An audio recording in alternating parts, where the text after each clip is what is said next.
उत्तराखंड से लेकर हिमाचल प्रदेश तक लगातार भारी बारिश के बीच कहीं बादल फटने की, कहीं मलबा गिरने की, लैंडस्लाइड की तस्वीरें सामने आने के साथ ये सवाल खड़ा हो रहा है कि आखिर बारिश के बीच पहाड़ों पे आने वाले समय में क्या इसी तरह से अफरा तफरी, इसी तरह के हालात बने रहेंगे।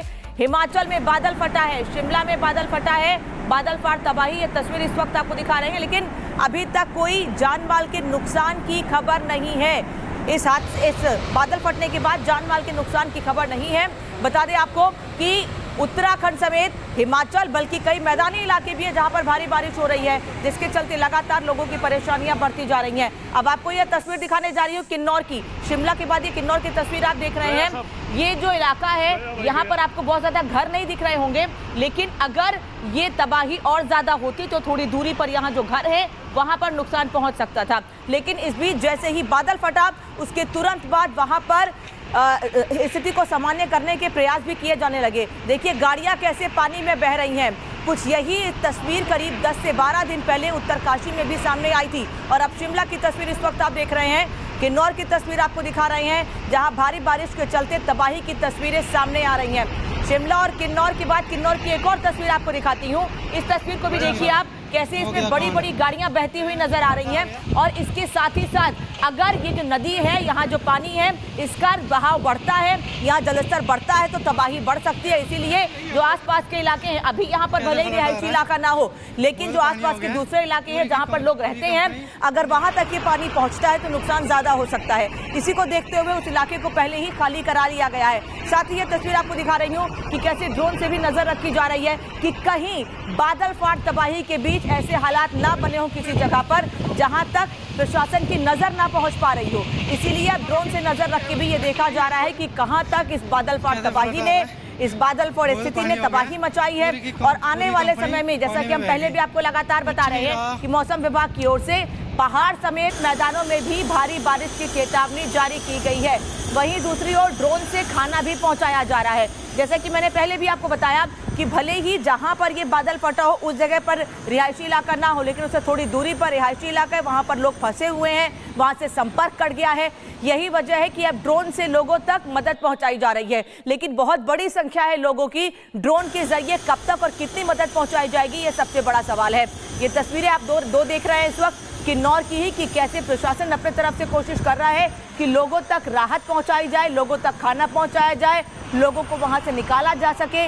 लेकिन क्योंकि पानी बहुत ज्यादा है, लोगों को निकाल पाना फिलहाल मुश्किल दिख रहा है, इसलिए लोगों तक वहां खाना पहुंचाया जा रहा है। और ये दूसरी तस्वीर आपको दिखा रहे हैं कि इस जगह को पार करके जा पाना फिलहाल चुनौती नहीं, बहुत बड़ी चुनौती है। और यही वजह है कि प्रशासन लोगों तक मदद पहुंचा रहा है, लोगों तक खाना पहुंचा रहा है, उसके बाद लोगों को वहां से बाहर भी निकाला जाएगा।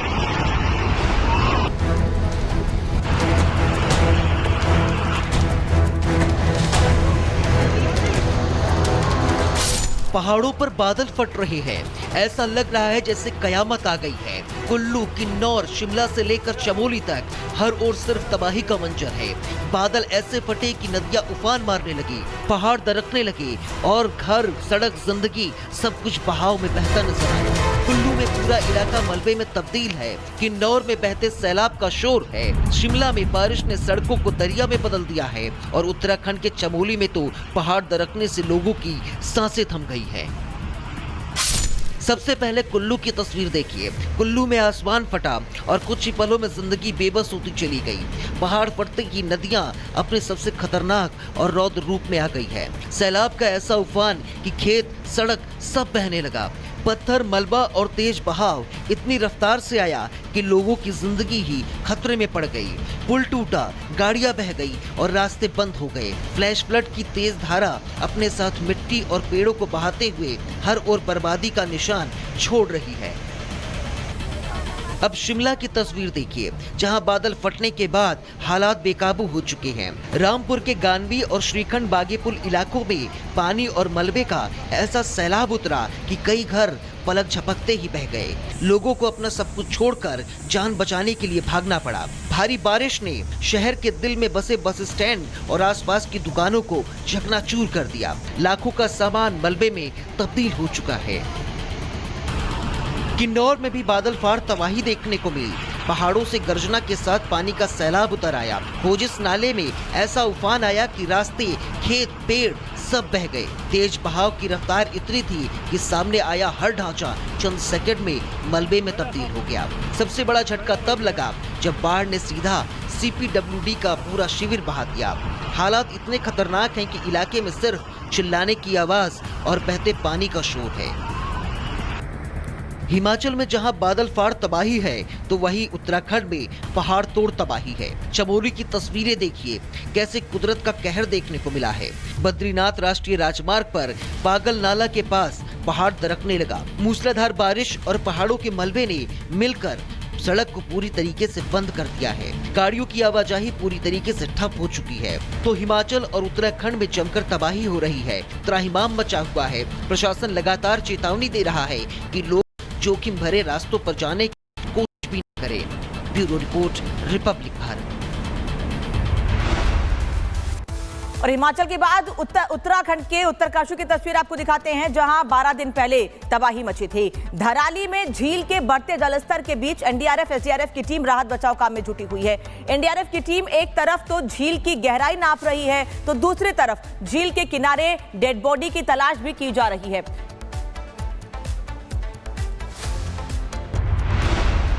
तो रिपब्लिक भारत आपको दिखा रहा है कि कैसे त्रासदी के बाद बोट में बैठकर इस समय सर्च ऑपरेशन पूरे झील में चलाया जा रहा है।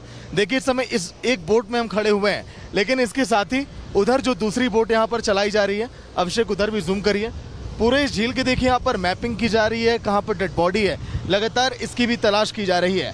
इस बोट के माध्यम से देखिए यहाँ पर ये देखा जाएगा कि आखिर ये बोट कितने क्षेत्रफल में फैला हुआ है। ये आप देखिए, पहले इस बोट को देखिए पंप से स्टार्ट किया जाएगा अभिषेक, फिर उसके बाद अगर कहीं पर भी रास्ते में ये बोट अगर बंद हो जाती है, अगर इसका इंजन काम नहीं करता है, तो देखिए इसके जरिए इस बोट को देखिए धीरे धीरे आगे बढ़ाया जाएगा, जैसा कि आपने राफ्टिंग करते हुए अन्य जगहों पर आपने देखा होगा।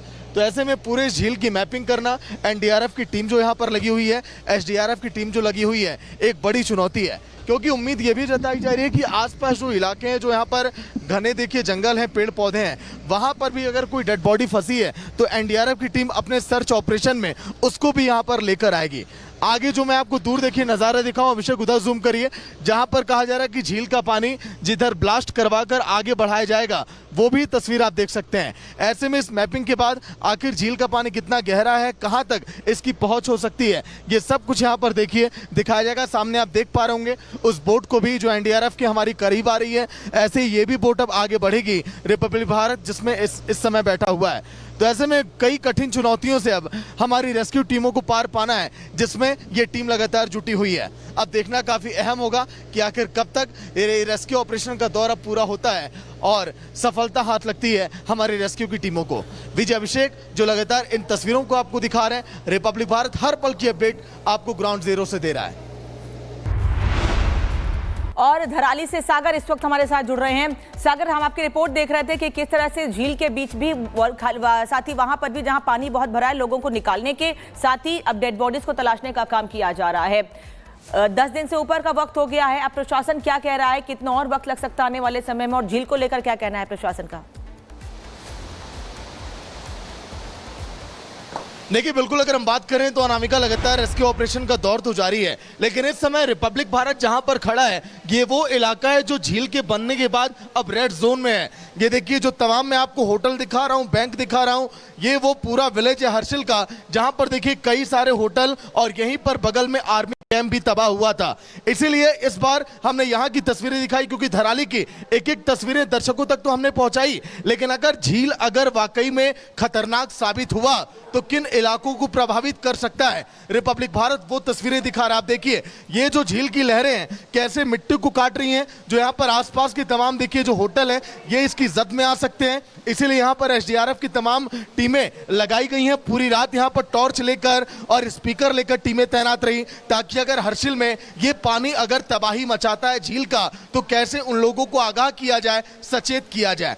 एसडीआरएफ के अधिकारी हमारे साथ हैं जो लगातार मुआयना कर रहे हैं, ये मॉनिटरिंग कर रहे हैं कि कैसे एनडीआरएफ एसडीआरएफ देखिए पूरी टीमें काम कर रही हैं। लेकिन अब एसडीआरएफ को लेकर इनका क्या कहना है, क्योंकि झील में लगातार ये लोग मैपिंग भी कर रहे हैं, ये भी देख रहे हैं कि झील का पानी कितना खतरनाक हो सकता है। सर क्या कुछ कर रही है एसडीआरएफ इसके लिए?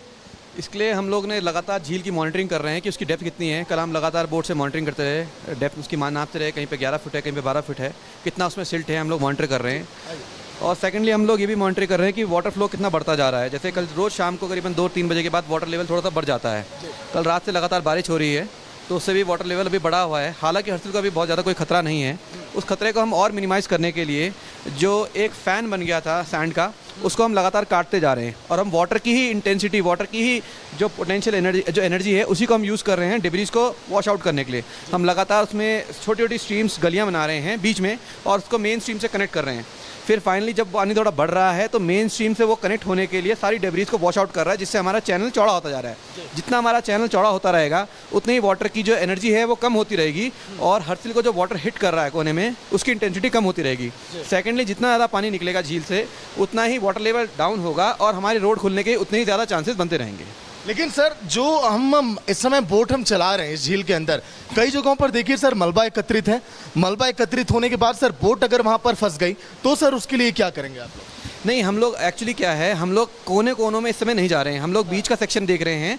लगातार हमारे पास थ्रेड है, स्टोन है, मेजरिंग टेप्स हैं जिससे हम लोग मेजर कर रहे हैं। और कोने के एरिया में जैसे कि हम लोग जा रहे हैं तो बोट को हम लोग वहाँ पे मोटर बोट नहीं यूज़ कर रहे हैं, मतलब बोट की मोटर बंद करने के हम लोग उसके पैडलिंग कर रहे हैं। बाकी कोने में हमारे SDRF के जवान खड़े हैं। कहीं कोई बोट फट रही है तो हम बाय रोप उसको अपनी तरफ खींच ले रहे हैं ताकि वो मेन फ्लो में ना फंसे बोट। लेकिन ये सर ये जो झील का बढ़ता ये जलस्तर है, देखिए एकदम झील के सामने हम खड़े हैं, ऐसा नहीं लग रहा है कि दिन प्रतिदिन ये और भी ये भयावह होते जा रहा है? हर्षिल के लोगों को ये डरा रहा है इस समय? जी हाँ, डर थोड़ा बना हुआ है। कल रात से बारिश भी चल रही है, लेकिन हम इसी डर को ही मिनिमाइज़ करने के लिए, इसकी इंटेंसिटी कम करने के लिए ही हम उसको चॉक आउट कर रहे हैं, ताकि जितना ज़्यादा हमारा फ्लो जो है कि डिस्ट्रीब्यूट होगा उतनी ज़्यादा उसकी एनर्जी कम हो जाएगी, उतना ज़्यादा पानी यहाँ से निकल जाएगा। लेकिन हर्षिल के लोग कह रहे हैं कि आखिर हम कब तक इस डर के साए से निकलेंगे? ये डर कब तक बना रहेगा? कब तक देखिए ऊपर, क्योंकि ग्लेशियर पिघलने से, बारिश होने की वजह से यहाँ पर ऐसा लग रहा है कि कभी भी तबाही आ सकती है। कितने दिन में कंट्रोल किया जा सकता है इसे? एक्चुअली देखिए, थोड़ा दिक्कत ये है कि इस समय जो एरिया है वो बहुत ही मार्शी एरिया है। वहाँ पे हमारी मशीन जैसे JCB वगैरह नहीं चल पा रही हैं, तो इसको ये जो वर्क है हमें मैनुअली करना पड़ रहा है। मैनुअली डिगिंग हम कर रहे हैं, जो गली हम निकाल रहे हैं मैनुअली डिगिंग करके हम लोग गली निकाल रहे हैं। उस वजह से वो थोड़ा सा टाइम टेकिंग हो गया है। लेकिन कल जिस तरीके से हमने वो एक्सपेरिमेंट किया वो बहुत ही सक्सेसफुल एक्सपेरिमेंट रहा। आज हम कोशिश करेंगे थोड़ा एक्स्ट्रा लेबर लगा के, NDRF हम सब एक्स्ट्रा काम करके उसको थोड़ा ज़्यादा चॉकआउट करेंगे, जिससे हमारे ज़्यादा से ज़्यादा। ठीक है सागर, आप अधिकारियों से भी बात कर रहे हैं और किस तरीके की दिक्कतें आ रही हैं राहत बचाव काम में, ये भी बताया जा रहा है। आगे क्या कदम उठाए जाएंगे इसकी भी जानकारी दे रहे हैं।